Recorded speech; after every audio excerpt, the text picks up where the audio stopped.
Excited to be here. Hey. Oh, false start. That is completely. You get called for encroachment on that one. That's crazy. I'm so sorry. Throw the flag. That's 10 yards. I'm done. Go in the penalty box. 2 minutes.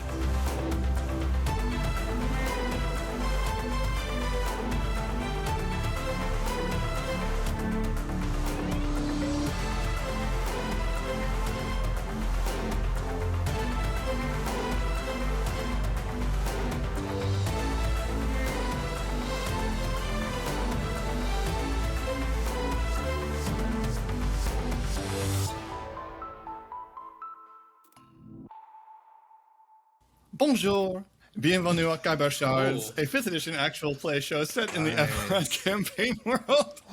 Boo. Boo. Eric, what happened last time?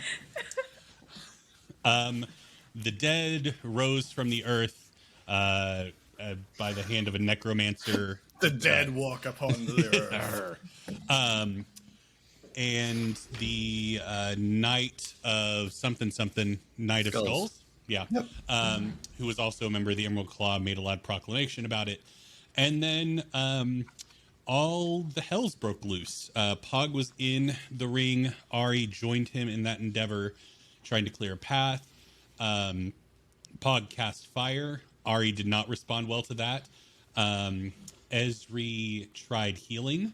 Did heal. Did not attempt. While Shade and Cal tried to take care of the necromancer. Then Pog went to go fight the Knight of Skulls. Went down. Necromancer cast some yellow noxious gas. Ari went down. Then the Emerald Claw people left after all the skeletons were dead. And Nardali rode a dragon down to Earth, and it exploded behind her as she walked away.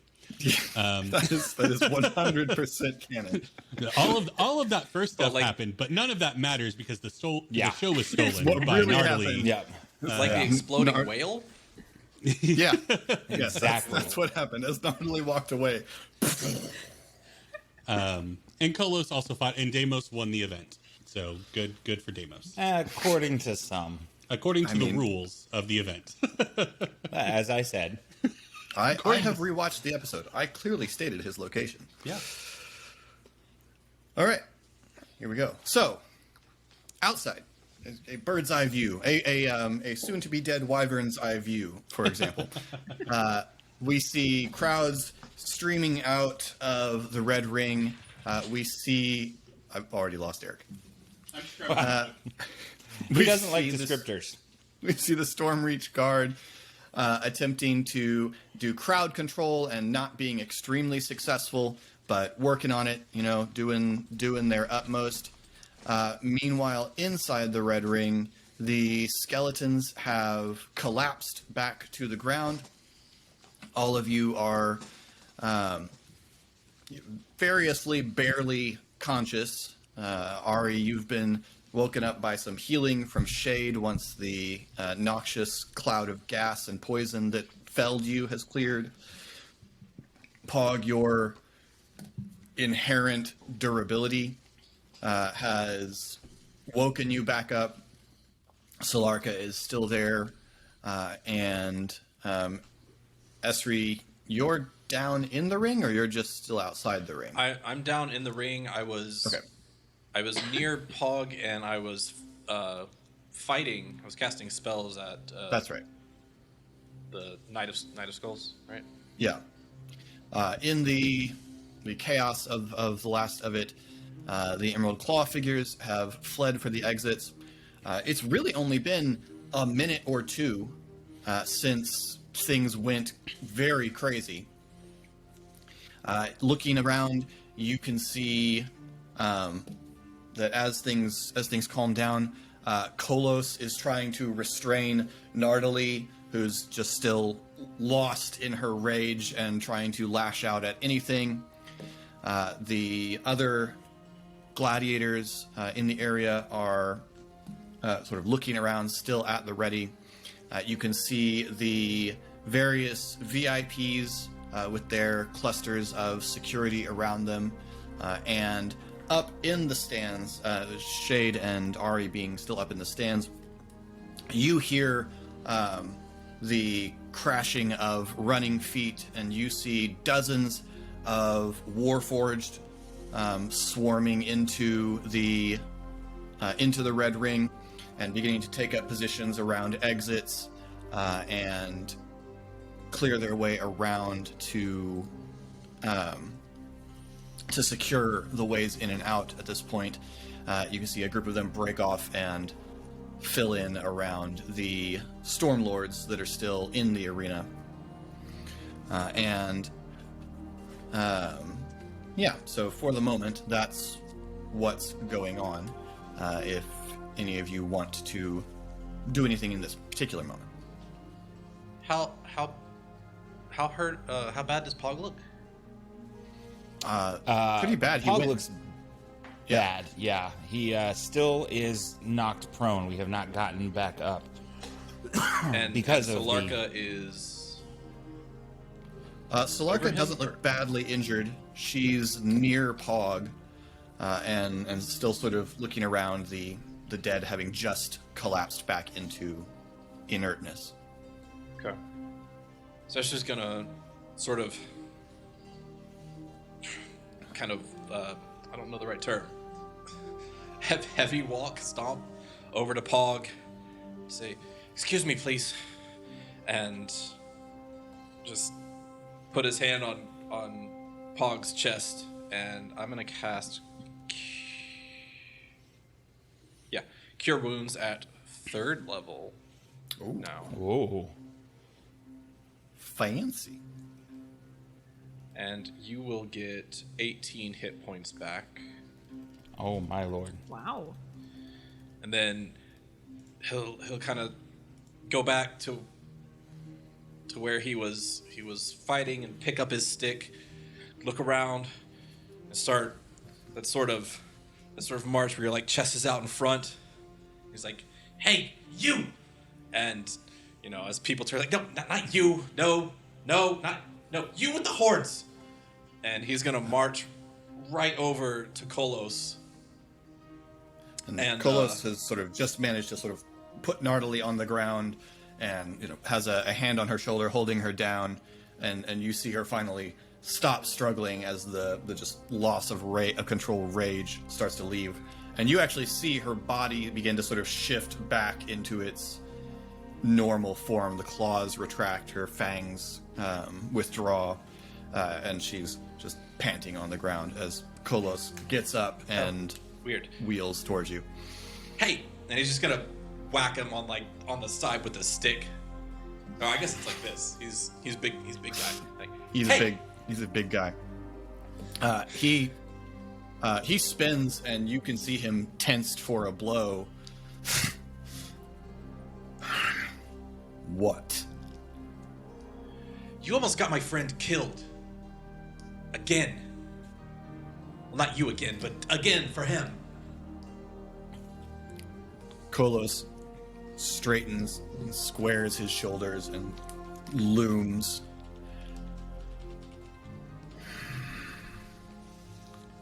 You're suggesting this was my doing? "He would not have been here if it wasn't for you. I told him it was a bad idea. I told everyone it was a bad idea."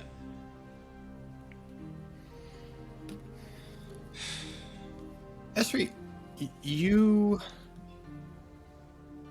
as you just sort of pour out this anger, you feel this twitching sensation in your hands, and the sort of ambient background noise of death that you have in this place fades out, almost like you've been spinning the tune knob on a radio, and you've finally found a clear channel. Okay. And you see that behind Kolos, one of the crushed skeletons sort of twitches and shakes itself, and the bones kind of knit themselves back into position, and its feet get on the ground, and then its body just sort of levers itself up into a standing position from its back.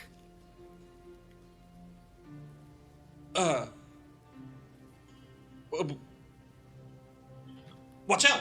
And he'll just go around and kind of whack it on the head with his stick.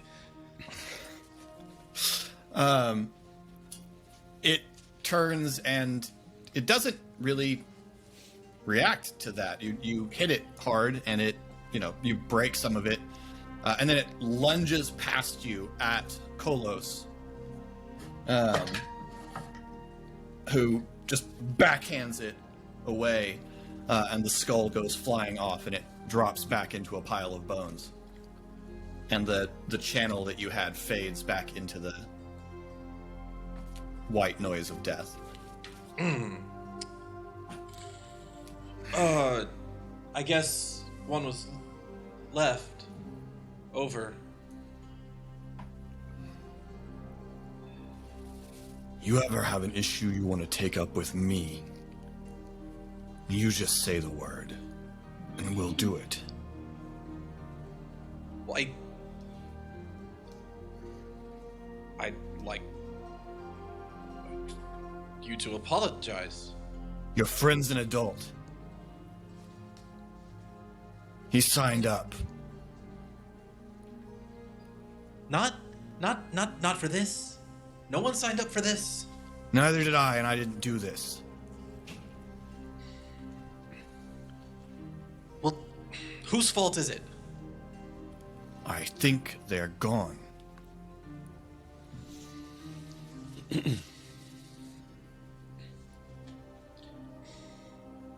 You want the Emerald Claw, you head over to Grindstone. Do I know what that means? Is that Grindstone is a district where it's the predominantly Karnathi district. It's also the district where Pog works. Ah, okay.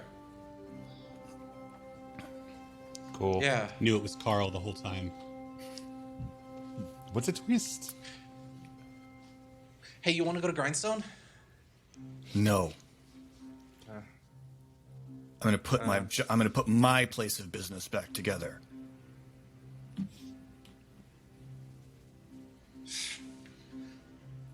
And they'll just sort of turn and huff away. While they're There's talking, Pog's gonna stand. Yeah. Go ahead, Philip. No, go ahead. Gonna stand and just like brush himself after the spores have completed doing whatever weird stuff they do that returns health, and seeing that sting means it's Salarka is working. right here, and that Ezri is next to Kolos. Can I see Shade and Ari from where I am? Yeah, they're not very far from where they were sitting. Gonna turn to Salarka and just say, "Are you okay?" I believe so. A few scratches, nothing. A bit of a I knock on have the to head. go check on my friends. Stay here or come with me, but I have to check on Ari and Shade. All right. And at that time, in the background, you do hear, Ari, are you dead?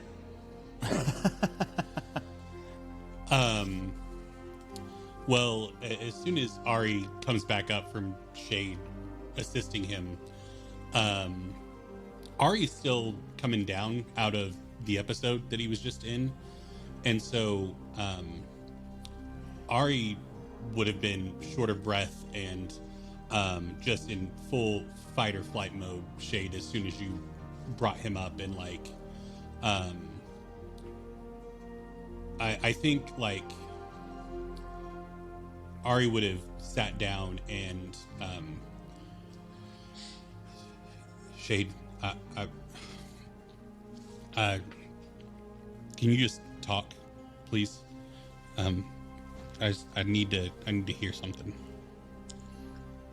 I can talk about how we should probably regroup with the other people. I think that just us being together in the one spot and together, I don't know if that's in the arena. That doesn't seem like the greatest spot because of all of the skeletons that came up, but also that's where Solarka and Pog and Ari and Kolos is big and scary, so he would be a good person to group with. And is this helping? Are you agreeing? Or is that okay? That's helping. That's helping. Excellent. At this point, you hear kind of a clattering sound coming from up in the announcer's box as someone picks up the speaking stone. All right, everyone. This is Tribune Steeljack of the Iron Watch. Everyone lay down your arms while we get this thing sorted out by order of the Stormlords. All gladiators are to return to their stables. All civilians still in the area, stay where you are till you can be collected.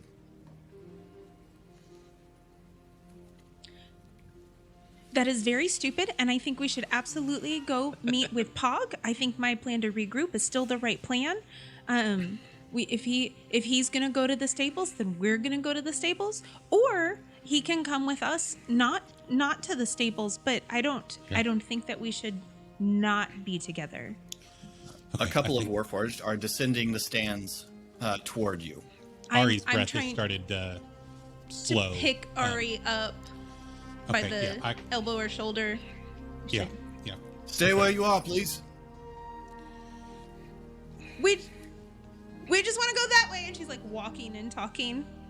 Please stay where you are.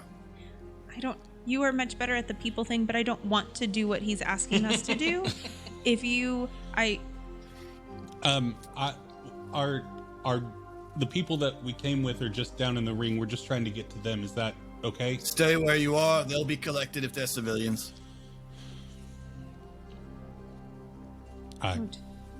Sorry, Shade. Down in the ring, you see Deimos sort of look around, stick his rapier in the top of the mast, and then walk back towards the Wyvern's Tail gate. While Nardali begins to move back towards the Ivory Horn gate. Kolos walks over, puts a hand on Pog's arm. Come on, they'll be fine.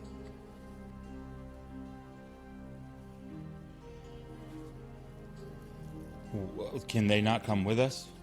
They're not gladiators. Neither am I, though. You are today. You promise they're okay? Iron Watch are just trying to figure out what's here. Ezri is still in the ring? Yep. Ezri, I have to go back. Watch them. And he just looks at Kolos.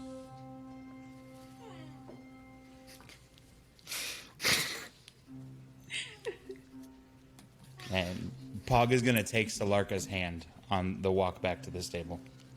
Solarka takes your hand and squeezes, and as you get to the midpoint of the ring, she says, I have to go to the other stable, Pog. I know. It'll be alright, we'll talk later. Okay. And Kiss she her hand and let her go. She pulls you over. Here? She pulls you over and says, you should put your bandana back in place. And lets your hand go and walks off. Scramble around, find it, and do exactly that. Very messily, but effectively, hopefully. Shade can see that because she's watching them, right? Yep. Say that. So Shade, seeing them walk back towards the stables, then just yells, Pog! Solarka!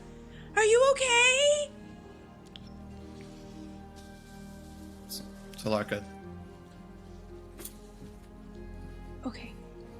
She picks up her helmet and walks back towards her gate. And Pog and Locknitu and Drea are all herded back towards their gate by Kolos. Locknitu has been busy looking for like the most metal looking skull. Like looking for the one that's like really looks like you could wear it. you know? Yeah. You definitely find the skull of like some kind of monster that was fought in the arena at some point, and it's kind of long and it's got big horns, that sort of thing. So He's definitely. just got that under one arm. Outstanding. You just looted the Warcraft boss you didn't fight. Good job. So, over the next few minutes, everybody is herded into place. Esri and Shade and Ari are collected and escorted into another room in the sort of entry area. In that, outer ring that's still inside the arena where, like, concessions and stuff are. Yeah. And the bathroom. Yeah, you're taken over to a employees only security door and led into a room, and the Warforged who led you there.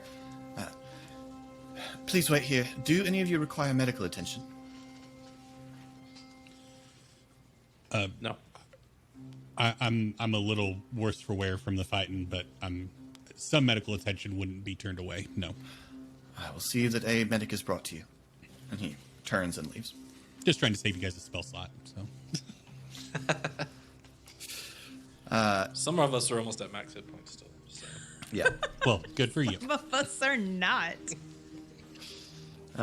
So Pog, you end up down in the Ivory Horn stable. The three of you are in that room. Warforged does come back and performs the standard EMT check for a concussion, that kind of thing. No actual magical healing is performed on you, but scrapes are bandaged, that sort of thing.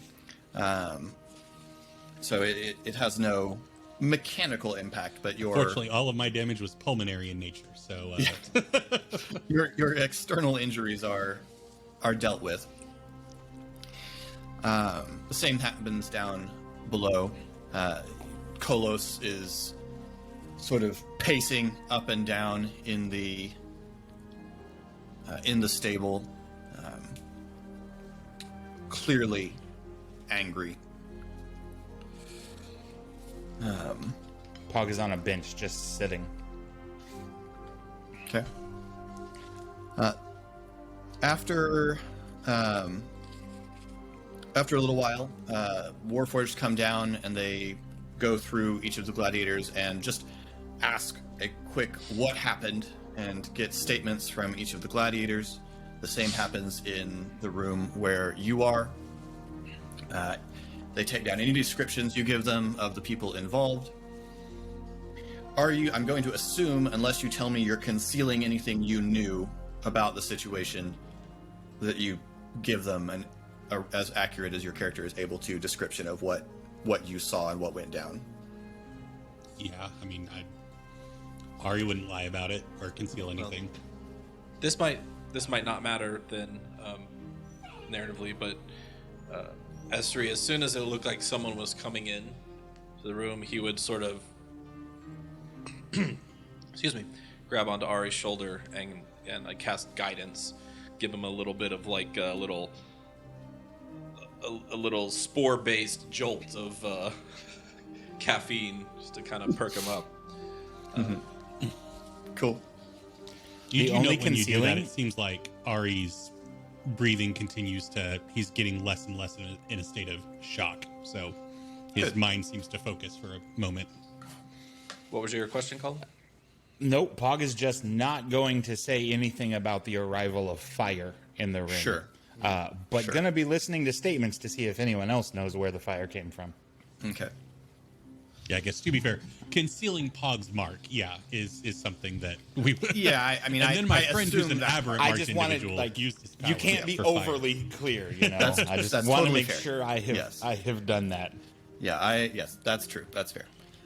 Okay, so all of your statements are taken, and a bit at a time, Pog, you see other gladiators are released. Like Nitu and Andrea are released. Kolos continues to sort of pace around, and after Good fight, guys. Good fight. After about, I would imagine that Lochnitu tells you that it was the greatest and most glorious fight that there has ever been. At least on his part. Well, sure. But also, Pog is Lochnitu's friend. Like, we established This is this. Like, you guys decided Can I that get? you are. Can it be canon that we get a fist bump as Locknitu leaves? Oh yeah, as cool. hard as you like. I don't. Locknitu is very excited about the fact that they got to actually fight some undead.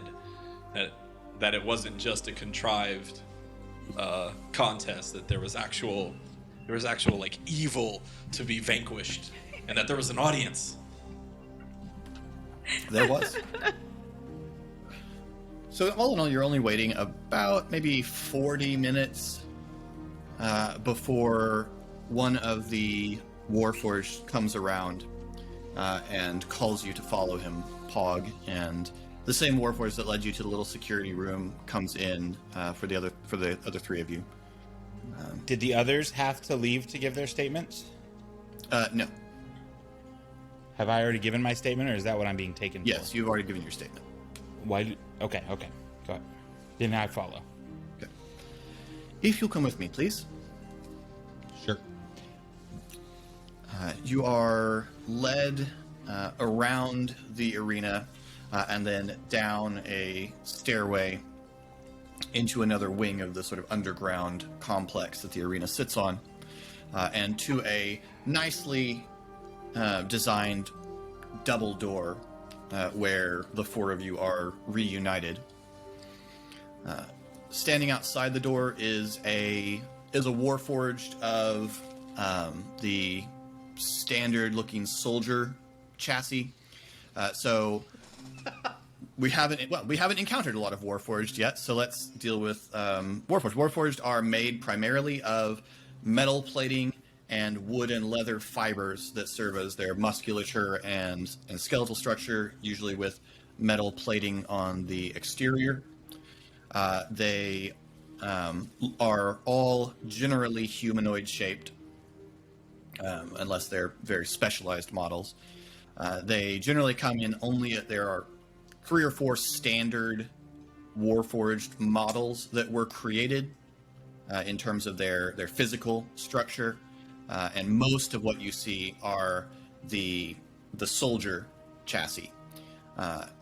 But being genuinely sentient individuals, most of them have in some way or another customized themselves. Some of them have actually altered their bodies because they can, they're crafted, so they can craft things onto their bodies, that sort of thing. Others have simply decorated their bodies. Both the Warforged who gathered you and the Warforged standing out are soldier models. All of them have a simple gold ring sigil attached to their chests, to their chest plates, and there are various marks inside the ring that you could probably infer as rank markings. The Warforged standing in front of the door has a golden spear that projects through the ring on his chest and has a very large two-handed warhammer resting on the floor next to him. You say they're sentient. Do they have? Are they fully free-willed, or are they bound? Okay. Yeah, they are fully free-willed, and there's a lengthy philosophical debate as to the nature of Warforged sentience and Warforged souls, but they are all individuals and have will and can cast magic and do all of the things like they. So they don't all have of to the be part properties of the kingdom. watch, or Right? No, they're not They don't required want to be to. part of the watch. The Iron Watch is an exclusively Warforged organization in Stromreach, but there are hundreds of thousands of Warforged scattered across Corvair. A good way that I tend to think about the Warforged is this is the clone army after the Clone Wars ends.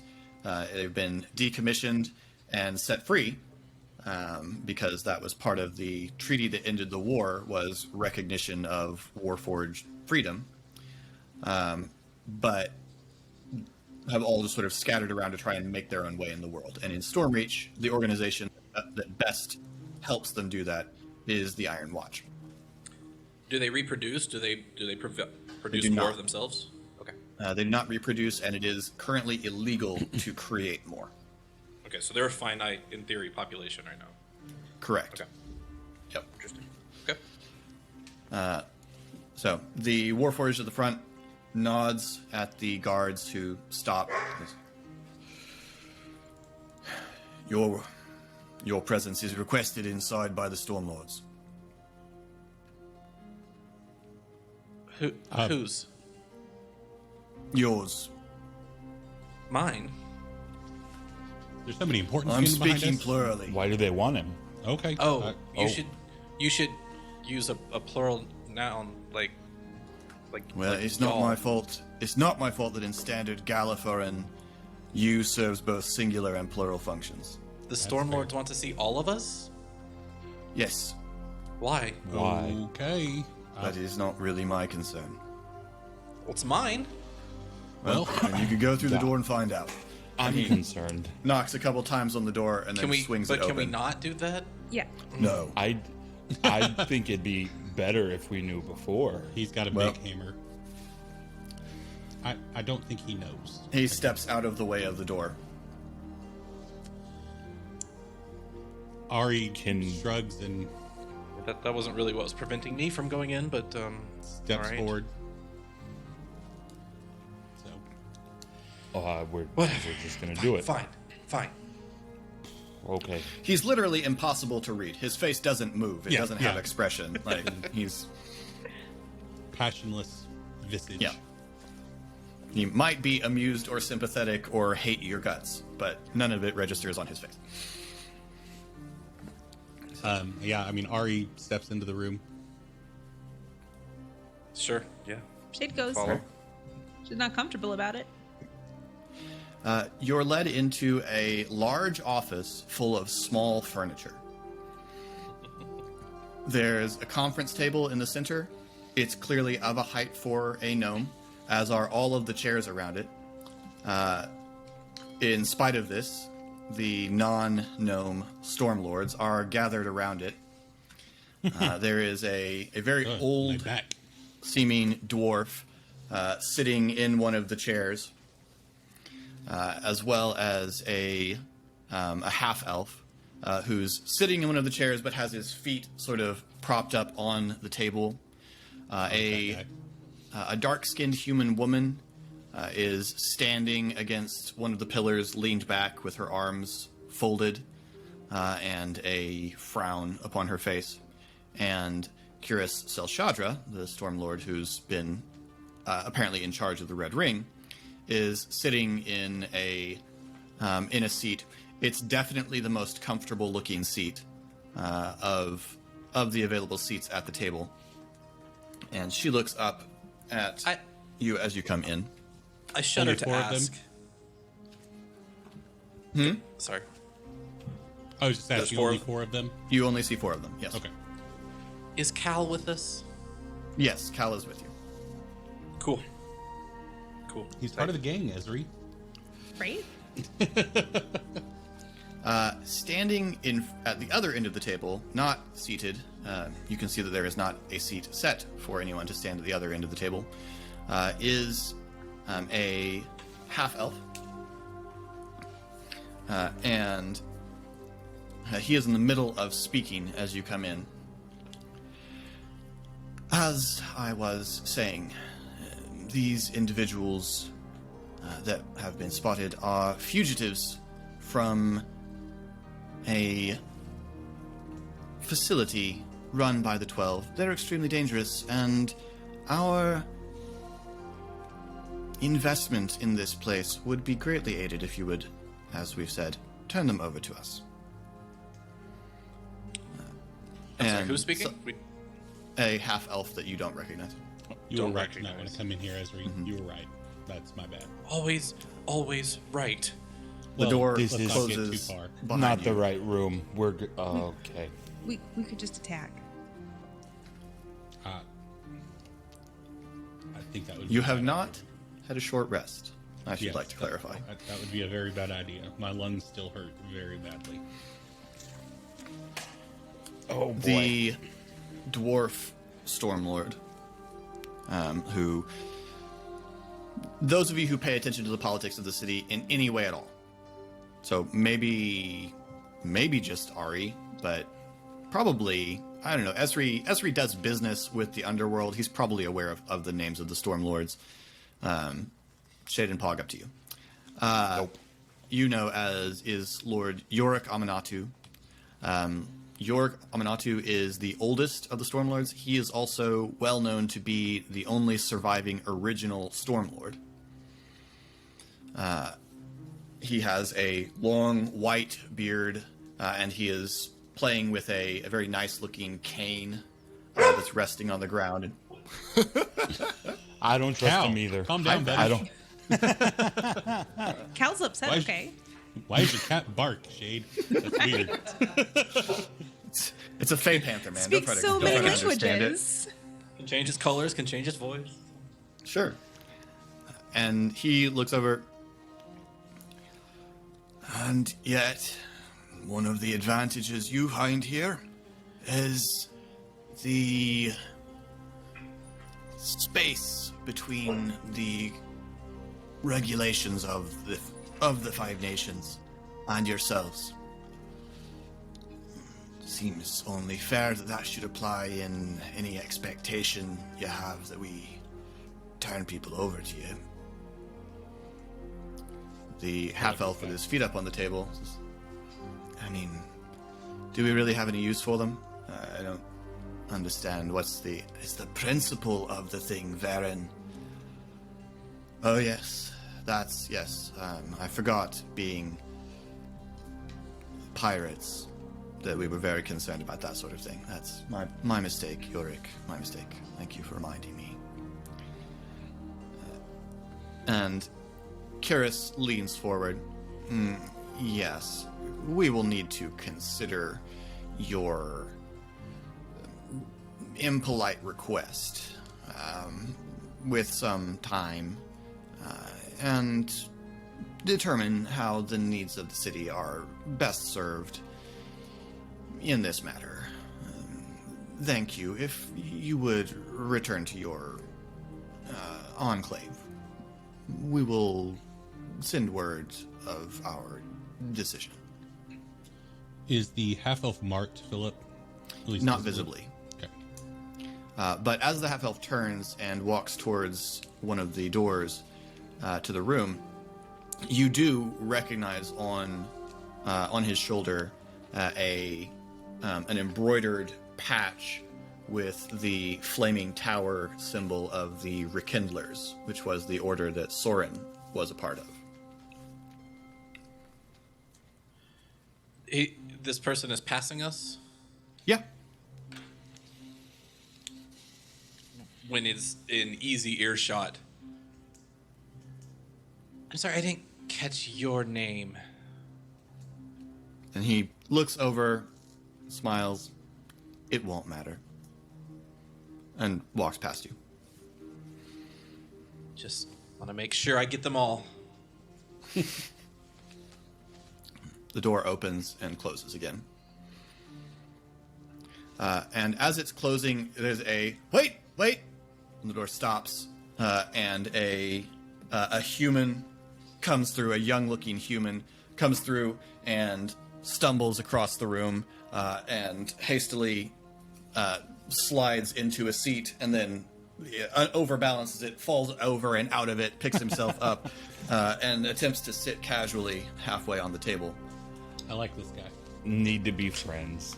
Good of you to join us, Jonas, says Amanatu. Oh, yeah, it was a little chaotic out there. Right. Well, sit down. And a conversation ensues around the table about you, but not involving you. Cool. Love My these favorite. scenarios. My favorite. Doesn't take me back to my theater days at all. Right. And Varen, look, I don't know, they seem nice. The cat's interesting, but is this really worth? Is this really worth dealing with the 12 and MS? Excuse me. Excuse me. Yes. Hi. You. What's happening? Apparently, at some point in your past, you have significantly angered some group within the dragon-marked houses. I don't, no judgment about that. Most of us have done it at some point. But they're suggesting they might make things inconvenient for us if we don't hand you over to them to do, I don't know, something probably unpleasant with. So we're... Kill us. Maybe, I don't know. But we're considering our options. We were child soldiers being bred for an army that escaped, so... Oh, that is unpleasant. Is there anything that we could do to maybe tip the scales against that? So we could not go to them. I don't really see how. We do have skills outside of being child soldiers. Very particular Yes, set but- of skills. Can I wait outside? Can I just not be here while you discuss the fate of my life? I sometimes am very unpredictable when I can't control my emotions, and I don't want to tip the scales away from you not wanting to kill us. I would like to step outside now. There is a low melodic laugh from the woman's leaned against the pillar. I like that one. And the others I also look like around. the one that stands in the dark.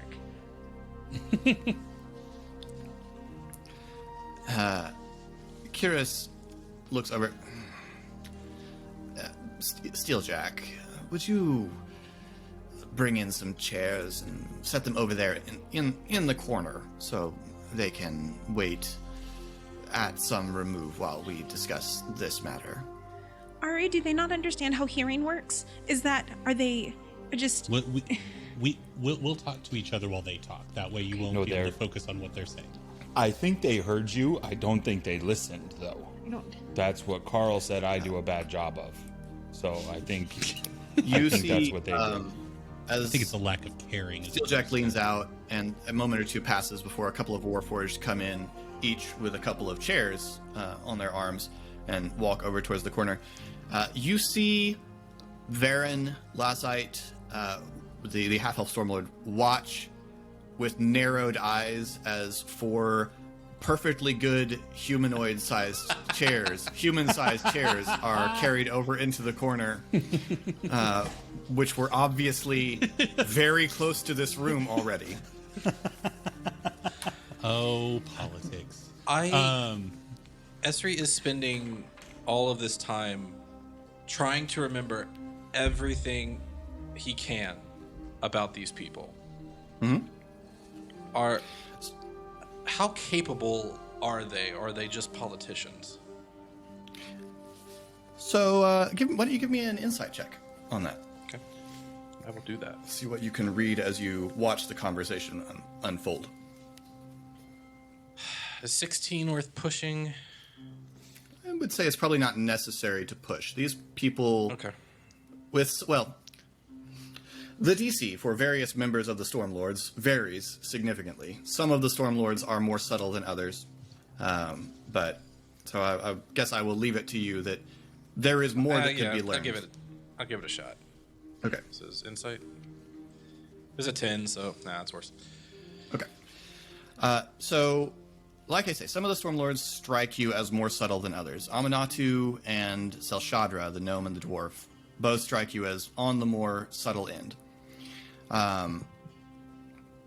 Aminatu seems, as the conversation unfolds, to be someone who is honestly concerned about the principles of things. Someone who, being older and being long-lived, as dwarves are, is looking at the long game to a substantial degree. You get the impression that Varen Lassite doesn't love the politics and that he's very friendly, and doesn't look at any of this as very personal. In fact, if any of you know any of the Stormlords, you know Varen Lassite. Varen Lassite is wildly popular.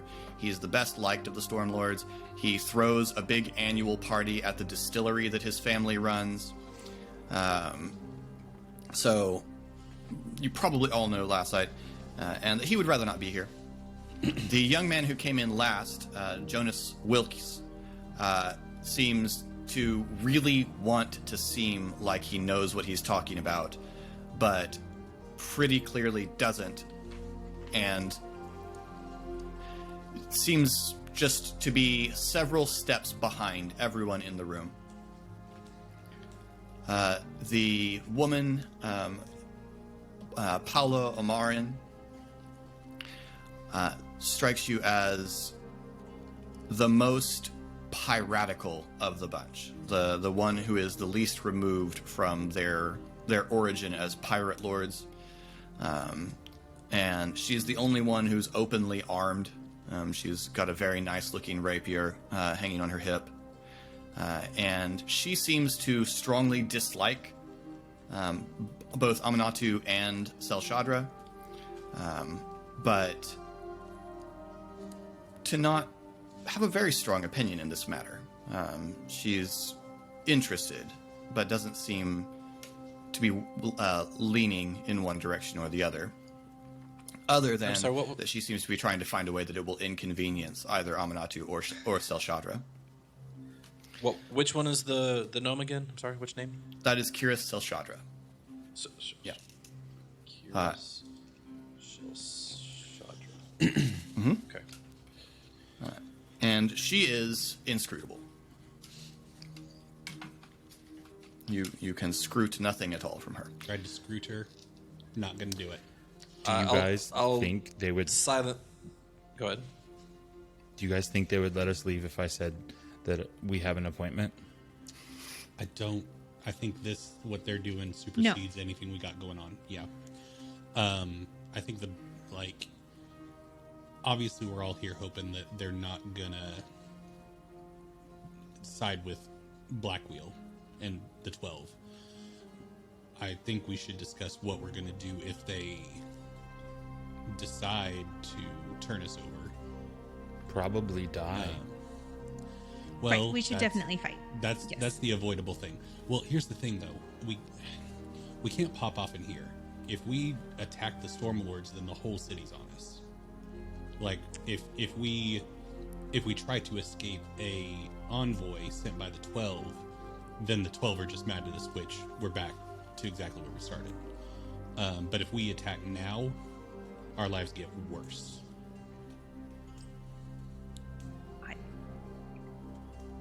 I think now our lives are worse. Well, yeah, I'm saying long term, if we attack the Stormlords or kill one of them, or all of them, although I don't see how that happens, my lungs are literally on fire. I don't know if I can stress that enough. But if we do harm to any of them, then we'll have the Iron Watch, City Watch, everybody descending on us. They have too many allies.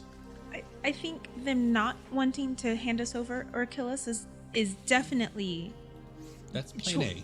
Choice number one. How do we make that happen?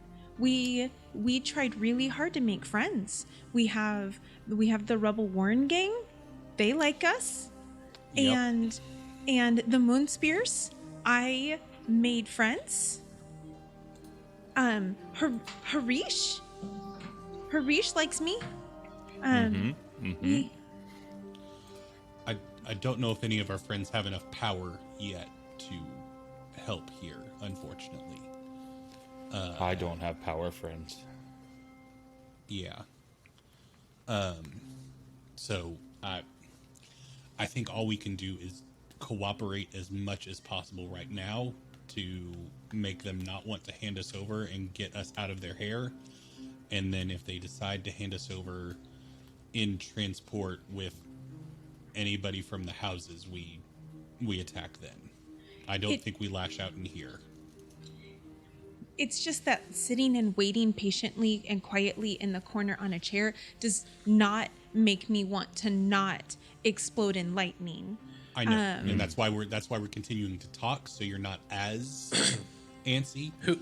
And I know who was that the one in patience the- is not the strong suit in this group, but I really feel like we just need to just cool our heels for now. Sorry, Who was what the were you one saying? that spoke about Shade?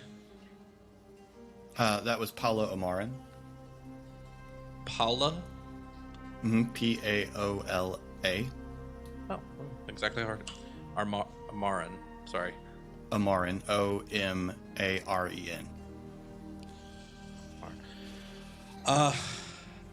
I'm going to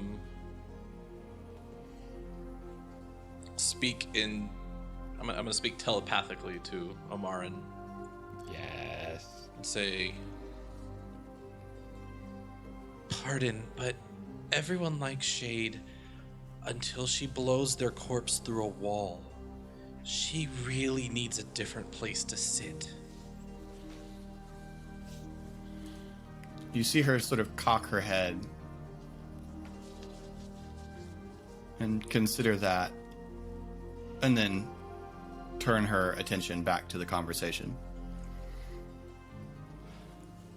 There's a knock at the door at this point, and one of the Warforged comes in and crosses over to Lady Silshadra and leans down and speaks quietly for a moment, then stands up, nods to Lady Amaran, and then leaves.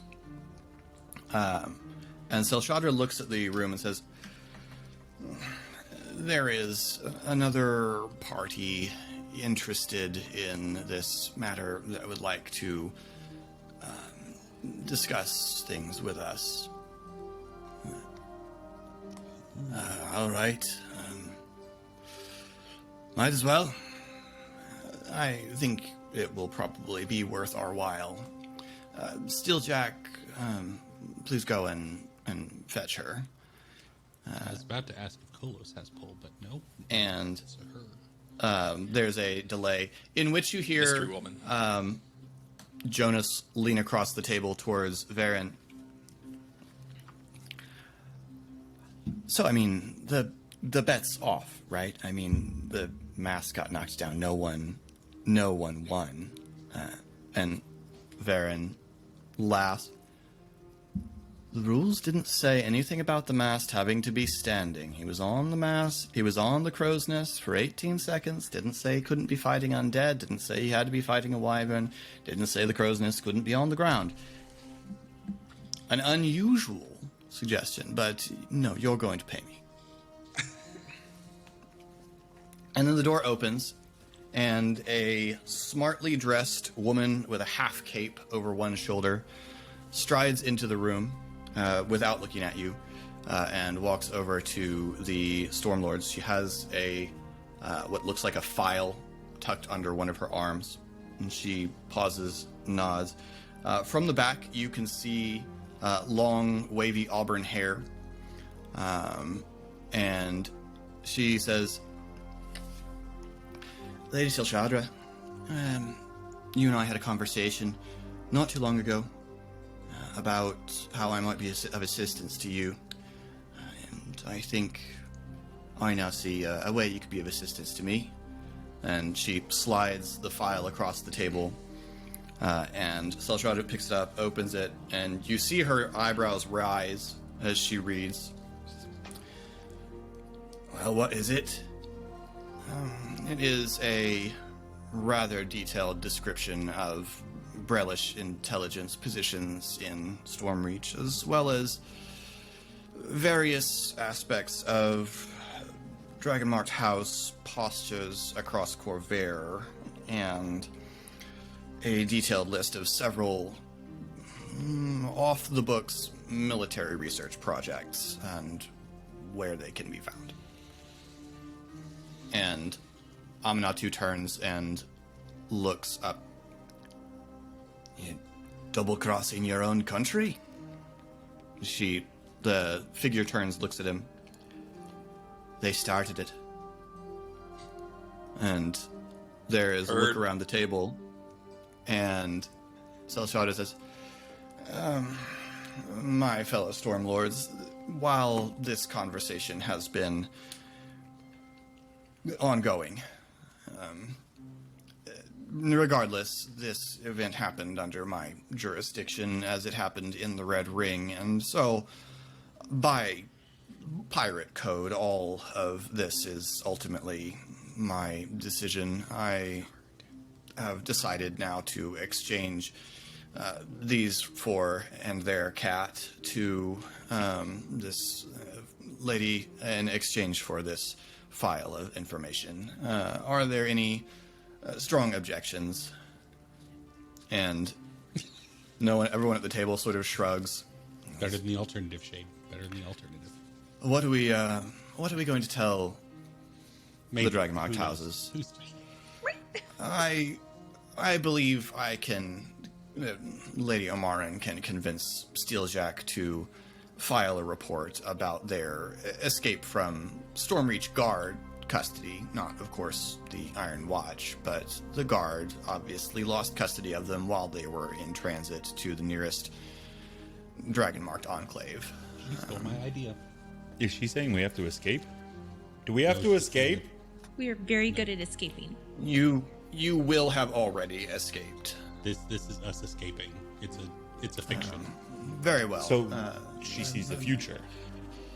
There is, if you will recall, We'll talk food about out on the streets, and I believe that our presence will cause more people to participate. So if those of you who are not me would like to go and involve yourselves in that, I would appreciate it. But I'm No, thank you. done for the day. I need to work on this. The other Stormlords get up, and there's really no ceremony to the adjournment of the meeting, and walk out. Selshadra walks over to her desk and sits down and begins working, and the woman walks over towards you. Her hair is pulled down over the left side of her face, and she walks over and looks around at you. And in... I don't know. Everyone give me a perception check. Oh boy. Cool. 17. 20. 14. 7. Pog and Ari, both of you recognize a older and somewhat worn-looking Thora Tavine. Thora? Well, you all seem to have managed. Yeah. Hi again. Is she? Oh, do you That's know her? That's Thora. That you from- you do? That's Thora She Tavine. helped us It's Miss escape. Tavine. Miss Thora. Thora. Is Dane okay? I would say it's fine. So what just happened? Well, Sorry, anyway, I've forgotten his name. What was our main trainer's name? Not trainer. Our main Soren. Soren. teacher? I will blurt out. What about Soren? still alive last I saw. Bummer. So what's going on? Well, in a not particularly nice sense, I suppose. I technically just bought you. That is what it sounded like. But I would- I wouldn't worry too much about it. I'm not really much interested in owning people. But I have some thoughts on things we might do that might be useful together. Are we still in the room? Yeah. Okay. I want to Okay. turn back to Shadra? Sell Shadra. Selshad. Oh, never. Her family started out selling seashells by the seashore. Oh, so close. Now she sells seashores. Now she sells the actual seashore. Yeah. Yeah. What was his name? What? Who? I'm sorry, are you still here? The one who wanted us to kill us. Oh. He was an envoy from House Madani. I'm sure one of my people has his name, but it wasn't especially relevant to the meeting. It would not be very convenient to me if you were to go out and try to kill him, though.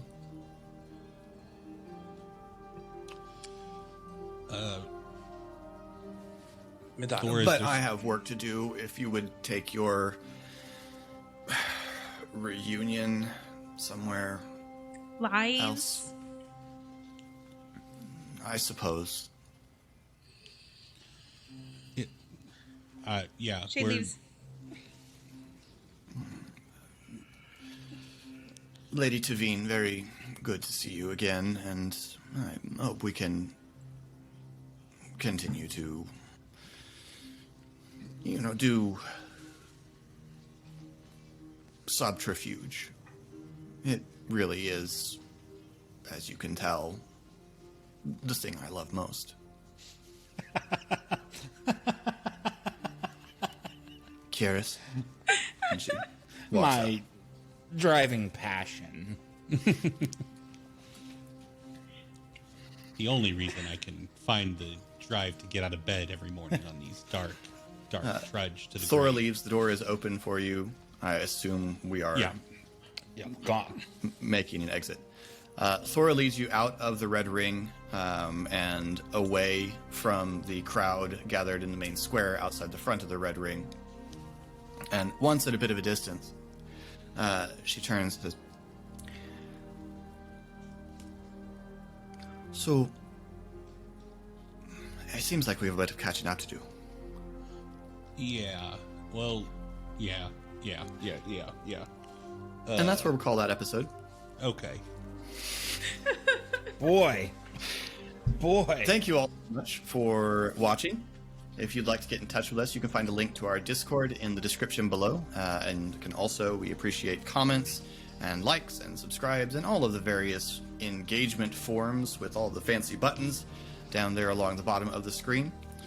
You can see Colin streaming on Twitch, twitch.tv/sorrybtr. The O is 0.